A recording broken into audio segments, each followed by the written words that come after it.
Welcome. My name is Bob Miles. Joining us today is an entrepreneur, pilot, aviation pioneer, and legend, and to the developing world, a philanthropist. As you will learn, Al Ueltschi is the founder of FlightSafety and a very unique global mission. This man has great vision and insight, and if you are like me, his business success may touch your mind, but what he has done with his extraordinary success may touch your heart.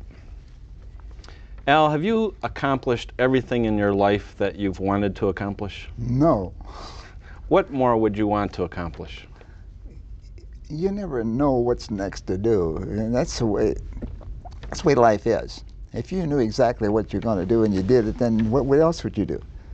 I don't think that you should have say this is all you're going to do, live to be 100 years old. Don't do that. Go to 200, whatever. Do you still fly today? I do fly. When I fly, though, I have a pilot in the right seat with me that's qualified, and I say, I own the airplane, and you in charge. He has his name on the flight plan. I say, you are in charge. If I'm off altitude, if I make a mistake, don't blame it on me. Your name is on the flight plan. You're responsible for the walk around. You're responsible for all this stuff. But I own the airplane. I just want to fly.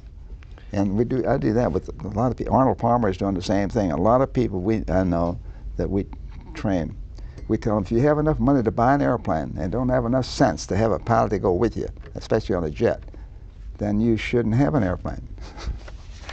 Has the aviation industry evolved the way you thought it would evolve? Like, I never had any idea what it was going to evolve, really. I just knew airplanes when I was 5 years old. For some reason, I just liked airplanes. But no, all this thing, it gave me a lot of credit for this. Like, I didn't have a master plan. Things just changed. It just so happened that I happened to meet the right people at the right time, and these opportunities came along. If it hadn't been for the jet airplanes coming along, at the beginning we were just in DC-3s, and what are you going to do in a DC-3? Shut the engine down and stuff. But with this new technology, and it's continuing to grow. Well, I wanted to talk first about FlightSafety and selling the business to Warren, and then we'll get into your early childhood. All right. For those that don't know, what does FlightSafety do? FlightSafety mission, when I started this thing, it was for one thing, and 50-some years, 4 years ago, we just have the same mission today that we did then, and that is, I've been a pilot all my life. And, well, I shouldn't say all my life, 70-some years, 74 years. Now, it's hard for me to believe it's 74 years that I've been in airplanes. But a lot of people have died in airplanes, and because they made mistakes. Now, it's nothing, when you make a mistake, you should learn from other people's mistakes. And I just think if you don't do that, what are you going to do? But aviation, no one should get killed in an airplane. Right. I don't think it's... So FlightSafety's mission is to... Is to prepare the pilot so no matter what happens with that airplane, and when the lights come on and the flight's flashing and a wind, it's an emergency, we want you to have practiced that before you understand. Just like kids, you teach them how to, if there's a fire alarm going on, you teach them what to do. And and this is the same thing in airplanes. Now, today's airplanes are so reliable and so, it's all almost automated too, to the point to where people become complacent. And when you become complacent, the jet engine runs all the time, and the old recips, it's always quitting in the lowest cylinder, and you're always ready for it. But now with this new technology, people become complacent, so they have to train more today than they ever did.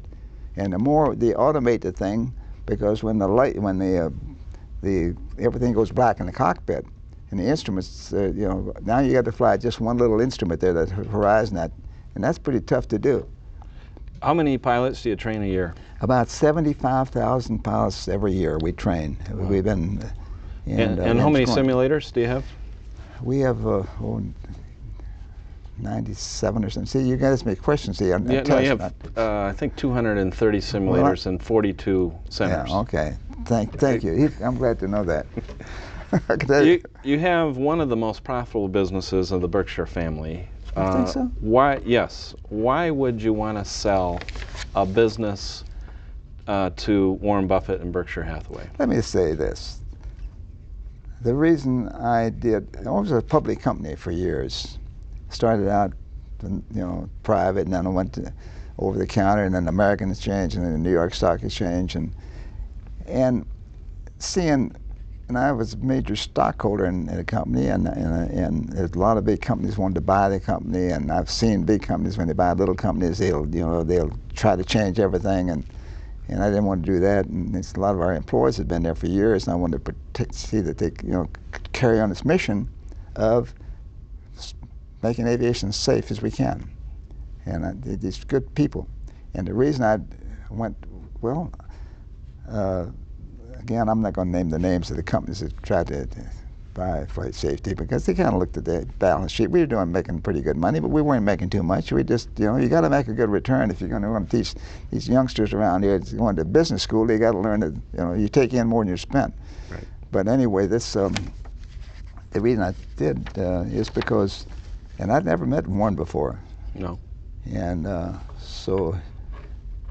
One of the fellow that works for me knew the fellow that worked for him, and they wanted to know if I would be glad we wanted to talk with him. And I said, absolutely. I'd talk to everybody because we're a public company and we're going to do what's best for the company. Right. And when I met Warren, I could tell that I liked him.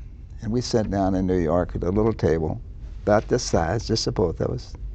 And he had a hamburger and a Coke, a cherry Coke, and I had a hamburger and a Coke, and we put the deal together for the whole deal in a couple hours. A couple of hours or so, and then we shook hands, and he went back, and he wrote me a letter and wrote down in a letter exactly what he offered to do and what he wanted to do and so forth, and it sounded reasonable to me, and.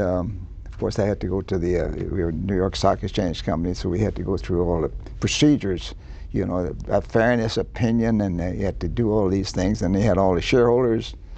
And a lot of the shareholders said, well, some of them said, you should get more money. Well, I said, anybody comes out with more money, it's a public company, just bring them in here, and if they can beat the thing, let's have them, because that's a fiduciary responsibility. Anybody, if you run the company, and you got shareholders, you got to do what's best for them. Right. But they all agreed that. So you sold the business for $1.5 billion. Yeah, but you keep telling me I sold it. The thing I did is I traded my stock for his stock. I didn't sell it. I still own it, I think. Okay. I still think the attitude, I still own it. But I have the shares of stock, but they're Berkshire and they're not FlightSafety. But look, did you think that's one of the secrets to Warren Buffett, is that he gets somebody like Al Ueltschi to sell the business? You still have the passion for the business. Yeah. You're not forced to retire, and you feel as though you still own it. Well, I do feel as though I still own it. I'm a big shareholder in Berkshire now, Right. But anyway, I don't feel any different. Money doesn't make that much sense to me. You're doing what you think is right to do. Right. Money, what the hell are you going to do with it? You get a lot of money, you have to give it away or do something. The tax man will get it. But anyway. So has anything changed after you traded FlightSafety stock for Berkshire Hathaway stock? Nothing. The only thing of it is I feel comfortable this way because I know Warren Buffett, and I know that he's not the type of guy that would try to break something up. Some of these big companies, they buy the company and then they put all their own big stuff they want to change, put their name on it, and they want to change everything, and then all the people that worked there for years to build this thing up, and they're all in there because it's their life's blood and they believe it. They lose all their enthusiasm because somebody from the big office comes in and tells them how to run it, and these people know how to run it. Right. And I've got some of the finest people in the world working at FlightSafety, and they all are dedicated, they're loyal, they're respectful, and they're honest, and they do everything and to take care of the customer. And their mission is the same as mine, is to continue to grow, but to continue to provide a service that's needed. And it's good to be doing something and then make some money out of it too. Has Warren suggested that you should retire or said anything about your age? No, look, he and I, My the way I want to do it, if when I'm not producing anymore, I should step aside, and there's no question about it. I believe everybody should have a succession program. I'm going to talk about succession, but what did Warren say about your age and We retirement? have never discussed it about age. He knows that exactly how old I am. Well, yeah, but didn't he say something about his stock and your age? We have a deal. Okay. Yeah, tell everyone the deal. We have a deal. When we have to deal, well, he will never split the stock of Berkshire Hathaway. Never. He never has, never will. He said the only thing he's going to do when I'm 100 years old, he's going to split my age, and I'll be 50, and I can start all over again. But well, no, take us back to life on a dairy farm in Kentucky. Well, born in 1917. Yeah, in 1917 in Franklin County, Kentucky, not Frankfort, the town. That was about 3 miles away. Okay. But anyway, I was born on a farm, and I had a great mother and a great father, and there were 5 boys and 2 girls in our family. Where were you? I was the youngest. The youngest. I was the last one. Okay. And I learned a lot from my brothers and sisters, just see how not to do things, or how to do them too. No, it was a great, and we lived on a farm, and what was life like on a dairy farm in Kentucky? well, it was. I didn't know much better, but you got up every morning. You had to get up early, and you got to milk you had to go out and bring the cows in out to the pasture, wherever they were. You bring them in, and you had to feed them, and you had to milk them, and then you'd milk the cows, and then you'd take it into we had a place where you cool the milk. You put it in before you had milking machines. You had to milk it all by hand. Yeah, and you did that? I did that, yeah. And back then I read that milk was 5 cents a quart. 5 cents a quart. That was delivered after you just stop and think about it. You have a cow, you got to feed the cow, you got to do all this stuff, and you got to milk the cow, and then you bottle it and everything else and take it down, and we were delivering it door to door for 5 cents a bottle. And I had the job of riding in the truck, and my brother drive it, and then I would run in and I'd take 4 bottles here and 3 bottles here and whatever it is, and then pick up the empty bottles, and and we had all these customers, and go around, and then you'd collect all the bottles, and then my brother take the truck and go home. I'd go to school, and then after school I'd go back, and I'd go back and start all over again, milking cows and clearing out the stables and cleaning the manure here and there, And at the age of 10 in 1927. Mm-hmm. You were listening to the old vacuum tube radio, Mm-hmm. and what did you hear? Well, before that I was listening. For some reason, as I said, I always liked airplanes. And every time I saw a picture, somebody just did something to me. And I know in the newspapers and stuff at that time, a lot of these people were trying to fly the North Atlantic Ocean, and a lot of them didn't make it. And there was a pretty big prize for that, $25,000, and $25,000 in those days was a lot of money. That's what Lindbergh got for flying the ocean. He did. Wow. That was his prize. But anyway, they used to track them as they were going across, and the way they tracked them, they'd go over the ship, and the ship then would telegraph back to the States that the airplane went by at a certain time and so forth. And I was listening to this little RCA radio we had, and I could hear him, they'd say he passed a certain ship and this, that, and the other thing. And I'll never forget, it was on a Sunday morning when they made it. And it was just, to me, that was really, here's the guy, Lindbergh, made the first flight. And so you went to your dad and you told him? Yeah, I said, Dad, I'd been telling him for years, when I was a kid, I used to talk about airplanes. And my dad was great. He'd never discouraged me or anything. He'd just let me talk. He probably thought I was a little nut, But he was a great leader and a great man. And anyway, he just listened to me. And then when they Lindbergh flew the ocean, that's the day I went in and I said, Dad, I'm going to be a pilot. He said, Al said, you are a pilot. I said, what do you mean I'm a pilot? He said, well, you pilot cow manure over here and you pilot over there. You're a pilot. But, so what lessons did you take away from growing up on a farm?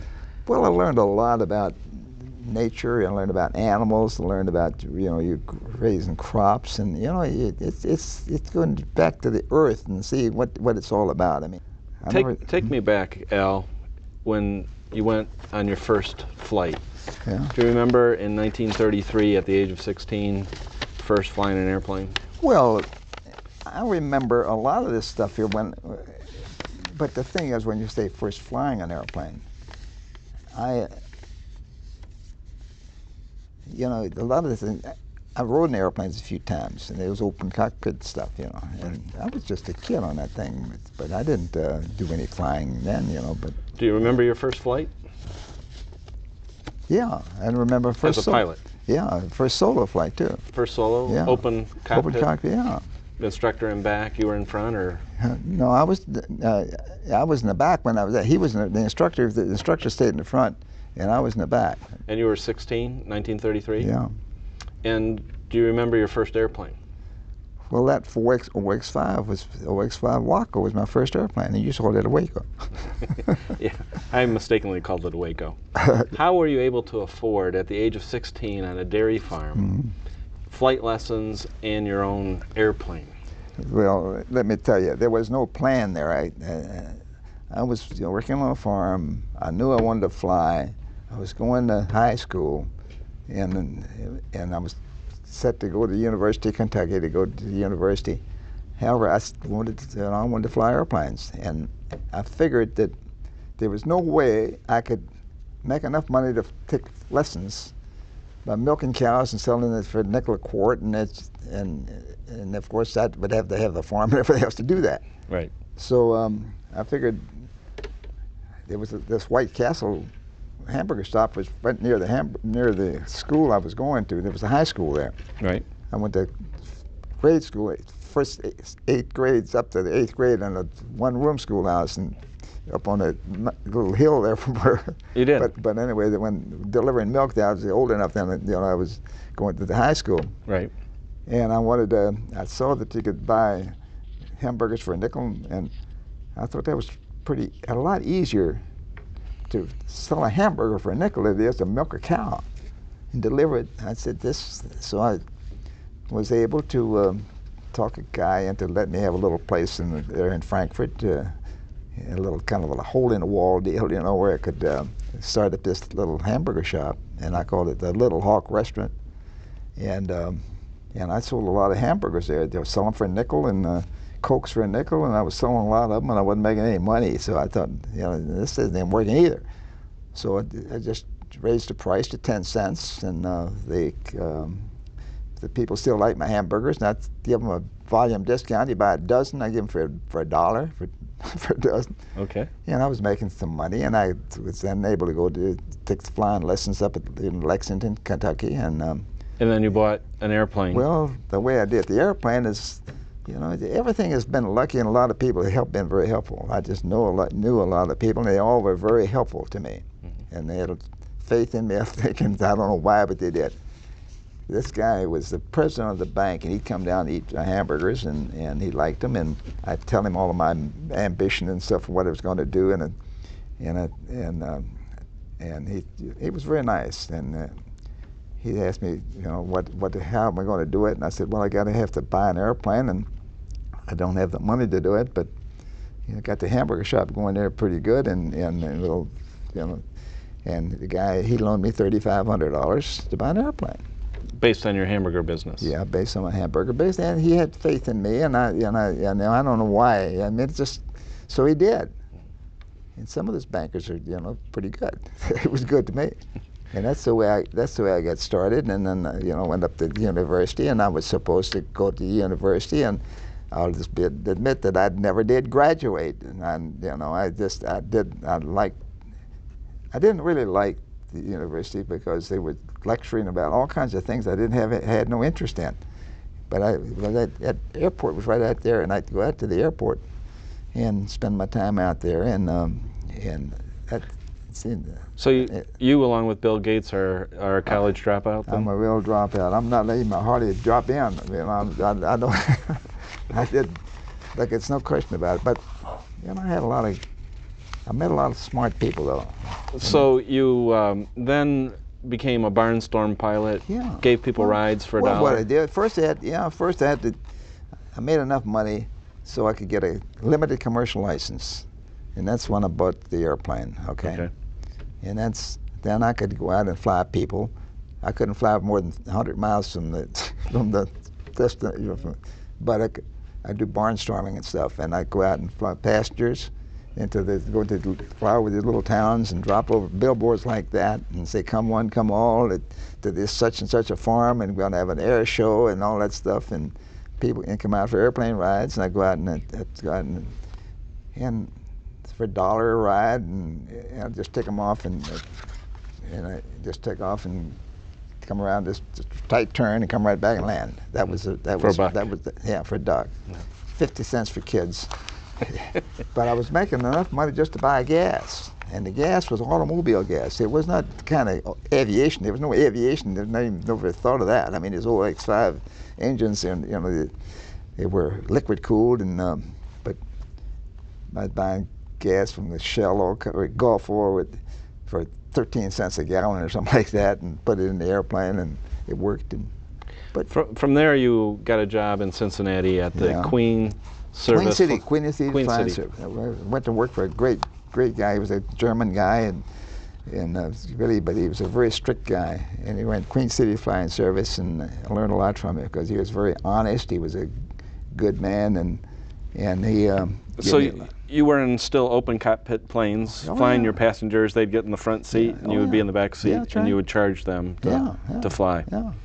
And you were a very accomplished aerobatic pilot. Well, wouldn't say accomplished too much, but I worked with some pretty interesting people like Joe Mackey and some of those old guys. They were barnstormers, and they'd do all kinds of stuff, and they taught me a lot of things about aerobatics, and I was pretty good. I could fly upside down pretty well, sometimes better than I could right side up. Speaking of flying upside down, you used to take up Civil Aeronautics Administration checkout pilots, or? Well, it's a long story. Queen City Flying Service had some contracts, and it was a pretty good school and good reputation. And this was before there was FA or anything. I said, old Department of Commerce, and these people were just they were inspectors, right? And they wanted to standardize them so that they would give the test the same. And one of the things they wanted to do is standardize them on the aerobatics, and I was pretty good at that. So I had the job of instructing them. Right. And some of these old guys were something else. They were tough as they could be. If a guy did something wrong, he'd just come and take your certificate and tear it up, and you wouldn't have a certificate. You couldn't fly anymore. Right. And but I had a lot of fun with them because when a lot of them had never been upside down in their life. Right. So they would sit there and. And I said, now this is the thing we're going to do. I'd brief them all before. There'd be maybe 10 guys. I'd brief them what we're going to do, and I'd take them out separately and show them what we're going to do. And I said, now look, when we roll this thing on his back, I said, I want you to put both hands over your head. So I want to see both hands. And some of these guys had never been upside down in their life, and they're pretty old guys too. So they probably thought I was crazy, and probably it was. But anyway, I said, you got to trust that belt, because you got a harness on and everything else, and we'll do that, and there was no problem. But I'd say, trying to over like that, and I'd say, okay, so let's see both hands. Well, do you see one hand? And I talked to him on the tube. We didn't have no electronics. You talked to him. I said, well, see both hands. He'd say one out here, and then another. Had a hard time to get him to do that, because that's, man don't like to do that. Did you keep flipping the plane over until you saw both hands? Well, I didn't. But that wasn't. It wasn't dangerous stuff. But it was a lot of fun. And what happened one day? Well, you wanted to hear what happened one day. You don't say I fell out of the airplane. No, people say, here's what happened. I was teaching aerobatics, and it had this. These old guys, but they threw a guy in there, a lieutenant, Devaney. I'll never forget the guy. And he was a kind of a hotshot guy. And I was teaching him in half snap. A half snap roll, you pull back on the stick and kick the rudder, and he flips it on his back. And when it flips it on his back like that, you're supposed to go level like it, flat upside down. And this guy was pretty thick-headed or something. But anyway, he would do it. And every time he would do it instead of letting the nose go over level, he'd flip it this way like that, and when he turned it up, You know, you go along this way and you go that way, that all the force is on, you know, negative there. Right. And you're in the cockpit, and all that weight. So this guy, he did about 3 of them, and I said, now look, I'm going to show you one more. And he did the same thing. I said, look, Dick, I said, you know, we're just wasting our time. He said, oh, let me do one more. I said, okay, I'll let you do one. You sure? You said, do you have it? He said, I got it. And he said, I got it. He flipped that thing over, and I tell you, it was even worse than it ever. And it went up, sat down, and the doggone seat came out, and I went out. So you and fell out of your own I didn't fall out. You keep saying, that dude didn't get fallen. You get thrown out. Seat and everything. Seat and all comes out. And I tell you, it was in Ohio, and it was cold, and it was, had the leather flying suit on, and helmet and goggles and gloves, and man, that happened. I said, my gosh, what happened? The airplane disappeared. And that's a surprise, you know. You don't want to do that. You know, that's not very much fun. And all of a sudden, I figured out, you know, what's going on. And then I had to set my seat on and had my chute on under there, you know, sitting on the darn thing. So I had to get that darn seat off. Right. And I'm falling all the time. And then about that time, I got the seat away. Then I couldn't get the doggone ripcord. So I had to take a glove off, and I got the ripcord and I yanked the thing. And when I yanked it, that thing was going. I must have been flipping. I don't know what happened, but it just ripped my underwear down here, between the legs here. It flipped me, and it just flipped me. And I bet you I went 100 feet in the air when it just hit, just like that. Wow. But I was hit on my feet. And then a farm boy came running out. Oh yeah, this little kid. He was a kid, about 12 years old. He came out. He came out and made sure you're okay. He said I was okay, and then he went home, and his mother said, his son said, what did that man say? He said, Mother, he said, if I told you what he said, you'd wash my mouth out. I was really unhappy with that guy, you know. But he took the airplane on back to the airport and landed, and everybody said, where's Al? So then they sent somebody out to pick me up. So from there, Al, you went on and you applied at Pan Am and became an airline pilot. So you went from private pilot to commercial pilot to airline pilot. Yeah, I went down to, and I made a list. I wanted to go to work I wanted to fly the big airplanes like all these other guys. Right.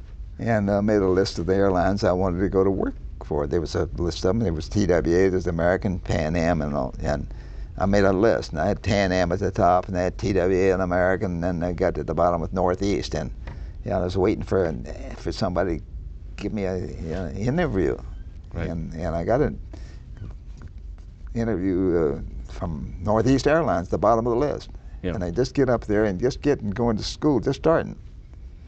And then I got a telegram down at Cincinnati, where I left there and gone to Boston. And the telegram said, from Pan Am, said, if you can get to Miami by Thursday, 2 o'clock, we'll give you an interview. So this was already Tuesday, I think it was. And I was excited about that. So I went and I told Northeast, I said, I'm sorry that I'm going to have to leave. And I left, and I drove all the way from Boston to Miami. I never went to bed. I slept in the car a little bit, and it was US 1. It was before there was any 95. And it took a long time. It was just a 2-lane deal, you know. But I got down there, and he hired me, and I was, you know, that was great. And did you learn to fly the Yankee Clipper? Let me just tell you this to you. When I went down there, I went in, and I went in they had a division at that time. It was a ferry division, the ferry airplanes across the Atlantic and so forth. And these military airplanes, the B-26s and all kinds of C-40s, different airplanes, because they wanted airplanes over there and they wanted people over there. So I went to work for Pan Am at this training program, and they put me into that as an instructor, because I happened to know the guy that was running that thing, and he asked me to, you know, instruct. And I got a lot of good experience there, you know, instructing, and we used to do all kinds of things, you know, take off the hoods, and they had DC-3s and stuff, and we'd take off blind and try to, you know, we were flying that way blind, but we had, you know, And this was back in the late 30s, early 40s. Yeah, early 40s, yeah. 40. And then, but then I went. Then I came up to New York, but I did fly on the boat. Right. But let me just tell you one thing about it. I was the not boat, the Yankee Clipper. Yeah, I was not a boat pilot. I can tell you. I used to pull up the anchor and let the anchor down, and I could hold. They had me flying. You know, they didn't have autopilots in those days. Right. They had no autopilot. You'd fly, and I was the best little guy you ever saw. I could hold that altitude, and I could hold a heading, and that's very important when you're going across a lot of water to keep it going straight. You don't want to go whittling around here too much. Right. And if you didn't see, it was unpressurized, and if you didn't see the sun or the moon or the star, you didn't know where you were. You know, it was all celestial navigation, and you had a navigator on there. But it was kind of interesting, a lot of fun. So Pan Am had international routes. Yeah. They didn't have any rights to fly domestically. No domestic routes. So they asked you to find a plane for a corporate. Yeah. The whole thing of it is, Warren Tripp was a great guy. I mean, he had a vision. He was smart. He was honest. He's just a great guy. You loved the guy, and a lot of people did. And he was a good. He knew how to get things done, but he wanted to go to a lot of different places. And every time he went someplace, he'd go on an airline. Everybody knew where he was going to go. They'd watch him, and he wanted to have some privacy. So just like today's business people, they don't want. They want to be able to go where they want to go when they want to go. Right. So he indicated he wanted an airplane to do that. So of all the people, I don't know, again, just how, and I didn't have anything to do with this, but of all the people they had there, I don't know why they picked me, this country boy out of Kentucky that didn't even graduate from college, or what the heck they picked me to fly this guy around. But it happened that way. I'm very grateful for that. But you got a Lockheed Electra, same type and style. It was a Lockheed 10A. And Amelia Earhart disappeared flying in that. That was what, same type and style same plane. Kind of airplane. Yeah. And you flew Warren Tripp, the founder of Pan Am, wherever he wanted to go. Yeah, and then of course, after that, we got the B-23s, and then after that we had GTC-3s, and then B-23s. They were converted, and then we got into the Falcon jets and so forth. And besides Warren Tripp, what other notables were you able to fly in the corporate plane? I was very, very, very lucky because Mr. Tripp knew probably more people than anybody in the world. And when General Eisenhower came back from Europe, I had the job to fly General Eisenhower before he ran for president out to Rochester, Minnesota, and spend time with him. I used to fly George Marshall down to Pinehurst, and be stuck at Pinehurst, and while he was doing the Marshall Plan and all that stuff. And then I used to fly Barney Baruch. The financier to presidents? Yeah, and he would he'd have Churchill down there. And I met a lot of people. I would just happen to be at the right place. All these people were interesting, too. In the movie The Aviator, Alec Baldwin played your mentor and hero, Warren Tripp, the founder of Pan Am, and depicted him meeting with Howard Hughes. Was that an accurate depiction of Warren Tripp? No, it was not. And I don't like to talk about dead people, but I can tell you, Howard Hughes was not the guy that they made up in a movie. That's a movie. That's really that's a Hollywood deal. It's not history. Right. And Baldwin played Tripp. He made Tripp look like a bum, Tripp was the guy that really brought this jet aviation around. Howard Hughes, the only thing he did is he had a rich father, and he had $1 billion that his father gave him, and now this spoiled kid thought he could do everything with his money, and he would, he's getting all the women, and it's all Hollywood stuff. It's not the history of aviation, because Tripp was the guy that he was so far ahead. This guy was, he couldn't carry his candle for him, And when Warren Tripp met with Howard Hughes, were you the one who flew Warren Tripp to those meetings? I used to fly out there, and we landed in Thermal, California, at a military. It used to be a military base. We land there, and then to go down to this little hotel, a little motel, and have a meeting for a few hours, and then fly all the way back. But I knew Howard Hughes, and all those guys. I flew the senator that was in the movie? Brewster, I used to fly. I flew all those congressmen. And Well, look, it wasn't against the law to do that. I mean, look, this is the way you do, you know, if you're going to get something done, you got to, you know, you have to get out and meet them. And Warren Tripp knew how to do that. And he did it through corporate aviation, which is still done today. Yeah, it's still done today. Has corporate aviation changed? But you have changed? to be, you know, you have to be careful though about flying politicians around into what you know that you're doing. I don't, but if you're going to get a bill through Congress or something, you know, there's a way to do that now. Right today, they're still getting these guys for that. There's certain laws, but in those days there were no laws on this thing. You just, you know, you could give somebody transportation if you wanted to, do what you wanted to. Back to flight safety. Mm-hmm. Had you not had the experience falling out of an airplane, had you not had the experience of being a corporate pilot for Pan Am, would you have had the vision to develop flight safety? Well, let me say, I didn't have a big vision. This still isn't a big vision. Now, let's not get into the high-tech stuff. It was just, there's a need out there. Right. There was a need. What was the need? The need was the pilots, well, after the war ended, after World War II ended, airplanes became surplus. A lot of DC-3s became on the market, C-47s, and a lot of Lockheed Lodestars and stuff like that. And a lot of the pilots who came back from the military were, you know, getting jobs like, you know, Eastman Kodaks and National Distillers, National Dairies, and people like that. And by working for Pan Am, I could see all the training. Pan Am had a heck of a good training program. For the airline pilots, but not for the... But look, the airplane doesn't know whether you're an airline pilot or who you are. They don't know who you are. The airplane just goes the way you make it go. Right.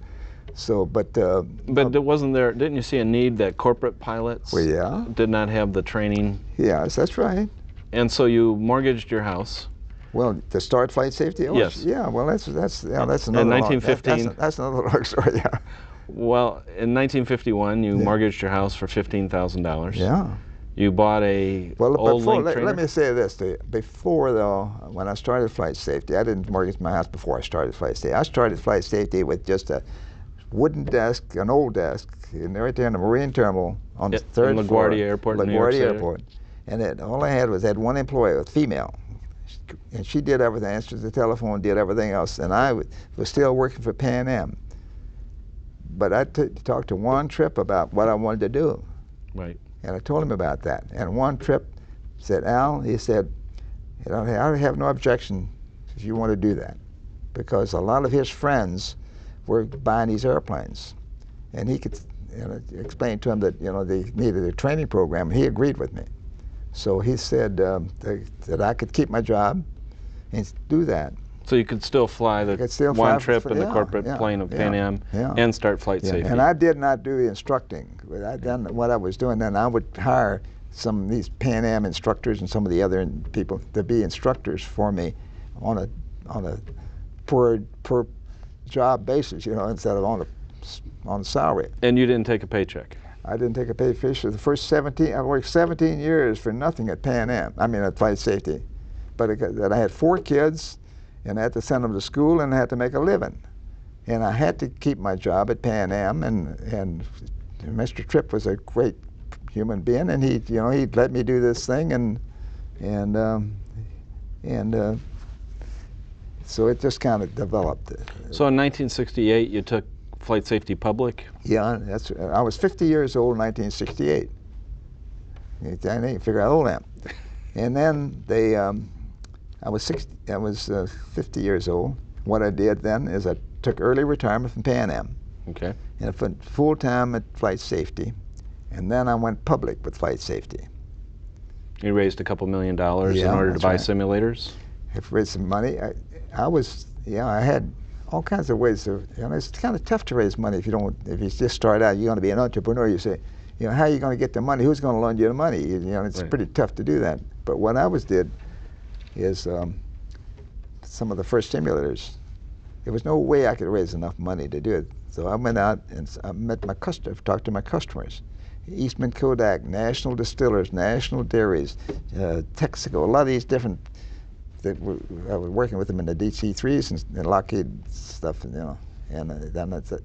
And then when the turbine-powered airplanes came out, that's when things happened, because the Gulfstream was the first turbine-powered business airplane.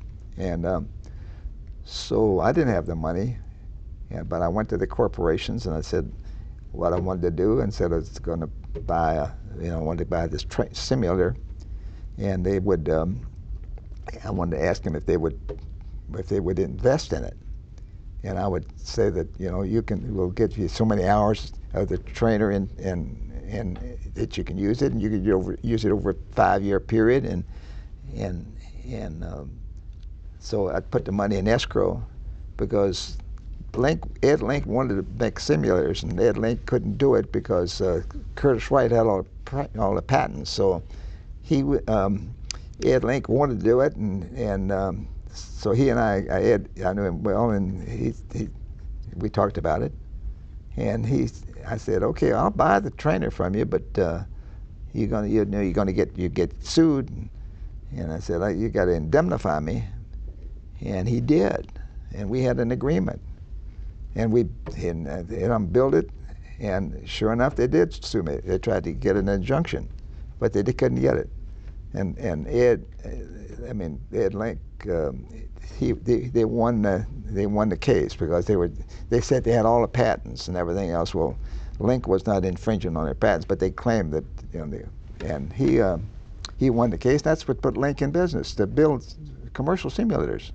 And was that a pivotal moment in flight safety's history, do you think? Well, without the turbine-powered airplane, it just happened to be at the right time at the right place. So turbine-powered. If I'd have been born 30 years sooner or 30 years later, it wouldn't have been me. Somebody else would have done it. You just happened to be. You have to be lucky. It's like the ovarian lottery. You got to be lucky. Yeah, and you were lucky. Yeah. How does simulation rank in terms of contributions to the aviation industry? Well, I think it's right up there in the top thing if you do it right, because by training 75,000 pilots every year, we see a lot of things going on, and you use all that information. You don't just throw it out. I mean, you use all that. We learn from our customers as much as because they're the guys out there in the field all the time doing it, and we're working with those guys. But simulation is a very great thing. Was there ever a point in time, Al, that you didn't think flight safety would make it? Did you ever doubt? No, I've never thought I was going to die either. I probably will, but no. Look, there was things tough. I could tell you, it was kind of tough business. But when you run a business, you don't want to get too big too fast. You have to be sure that you can. It's just no different than flying an airplane or anything else. You don't you don't want to overload the airplane. You don't want to. You got to put the right fuel in it, and you have to do the right things. I mean, it's just common sense. Right. So no, I don't. It was kind of. I didn't get into this thing to get rich. Don't misunderstand. I like money and everything else, but I'm doing it because I really believe there's a need out there, and I think that these people got enough money, so they ought to pay us enough so that we can do that. And they're the ones that make it possible. The customer is the one that make it possible for where we are, not ourselves. I mean, we need the customer. I mean, we have to have a service that they need. Did you model your business after anyone else? No, I don't think I did. I didn't really. Wasn't that smart. It just look. I don't take any credit. The only thing I've done that's made any sense is I always try to hire somebody smarter than I am. And I said I've never had very much trouble doing that because a lot of people are a lot smarter than I am, so I don't have to look very far. But these people are really what do the whole thing. When it comes right down to it, don't give me the credit, really. It's this group of people are doing what they want to do, and they're doing it, and they love it, and we reward them for them. We treat them like human beings, and it's a great life. Well, let's talk about your favorite project outside of flight safety. Okay.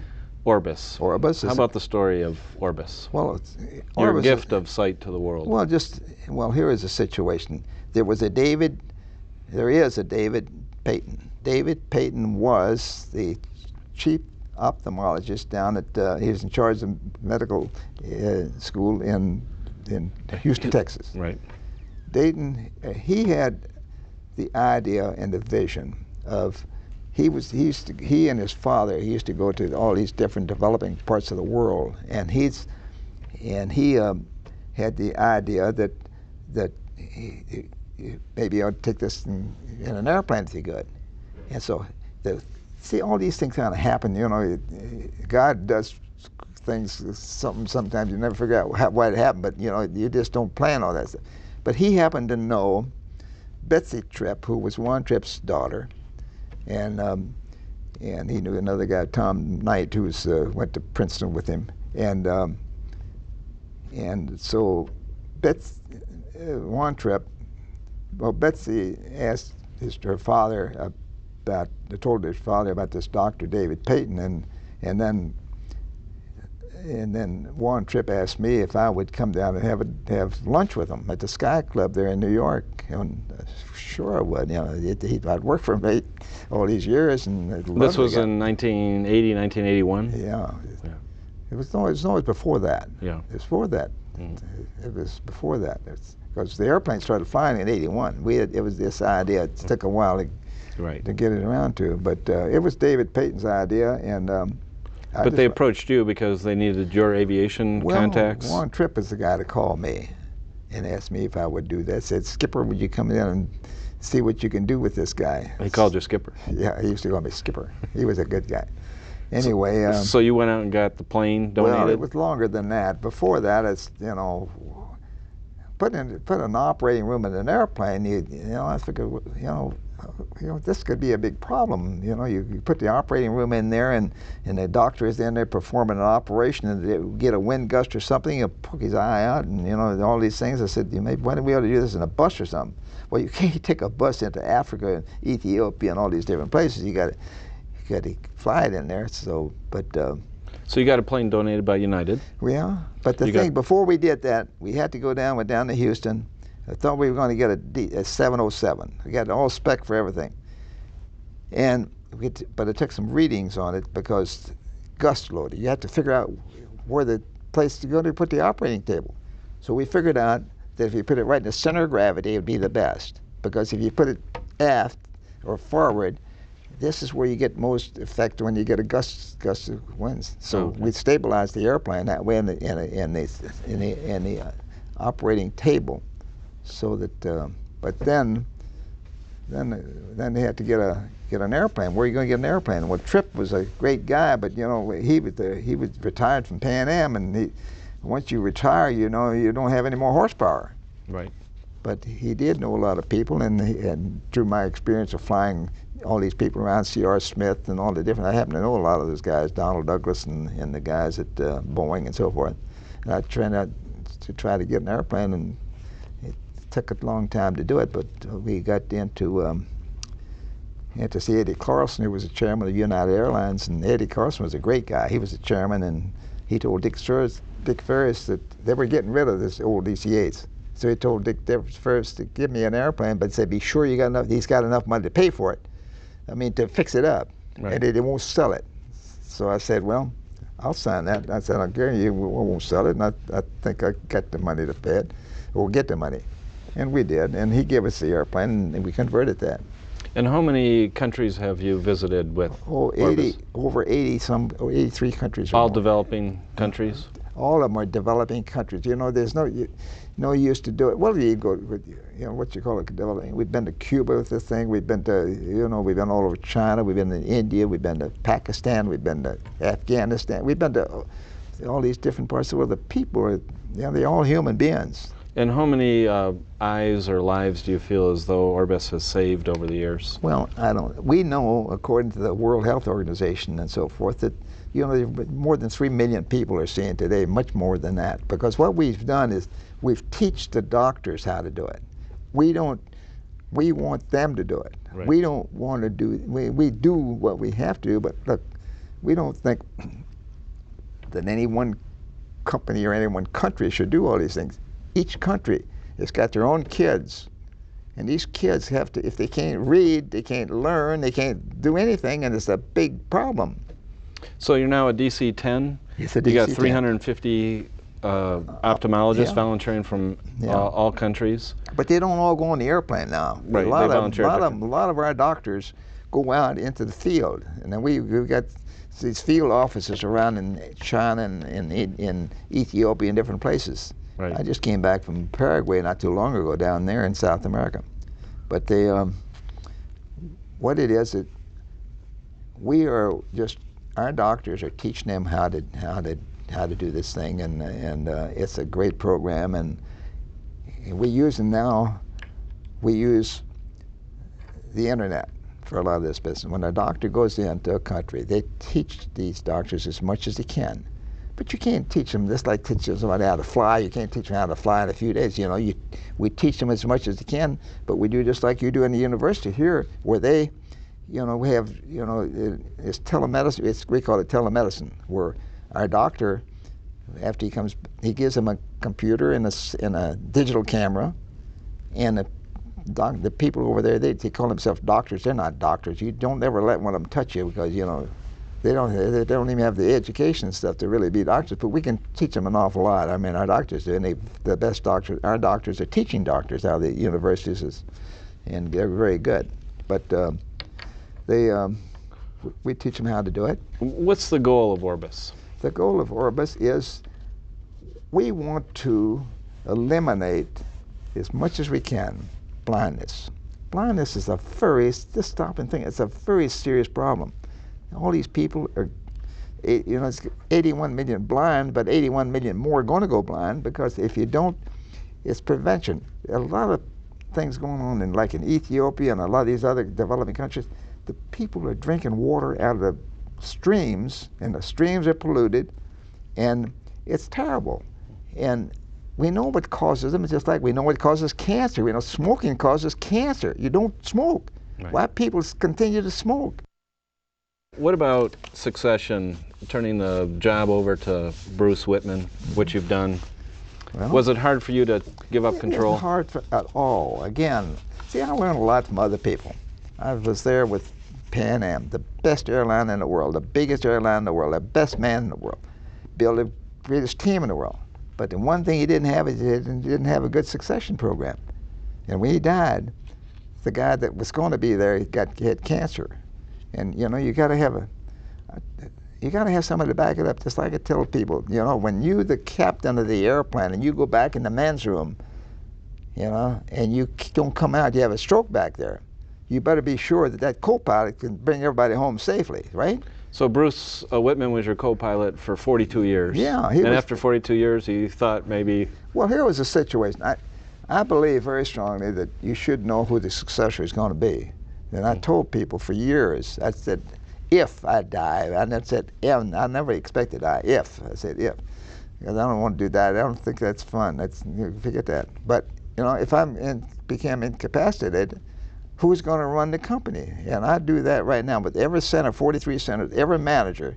We want to know, if you go home tonight and you don't come back to work tomorrow, who is going to be in charge? It's no different than if you go back in the men's room and you don't come back out, you know, the co-pilot's in charge. Well, running a business is no different. You got to, you know, it's the same thing. Very simple.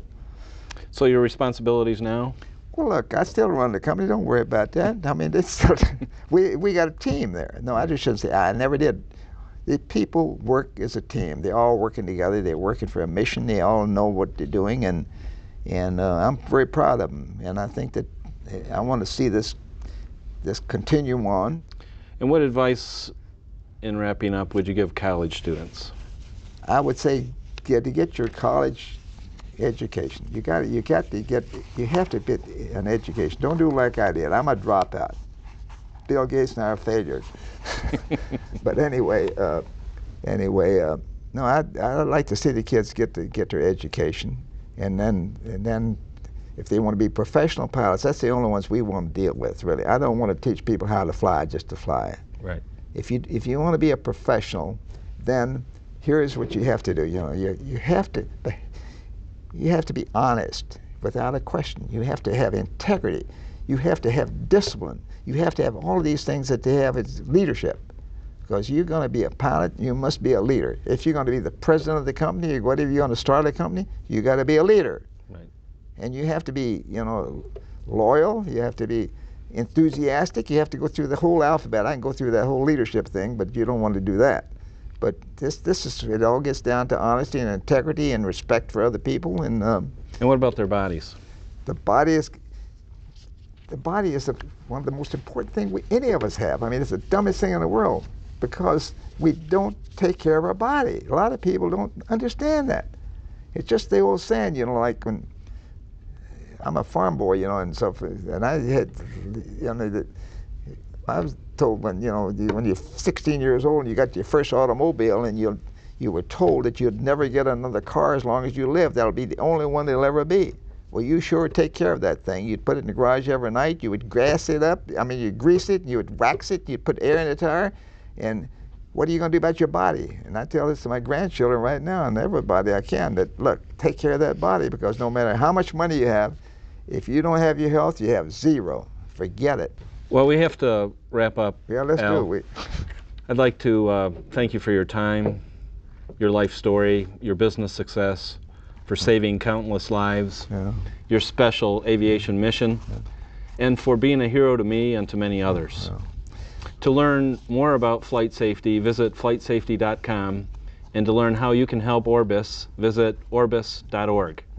We hope that Al Ueltschi's business, management, and personal story will inspire and motivate you.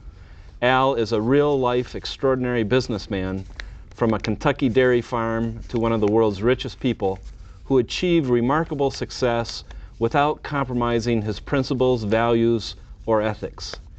He is proof that true success in business, management, investment, and life is consistent with honor, loyalty, discipline, humility, integrity, and passion. Wow. I'm Bob Miles. Thank you for joining us.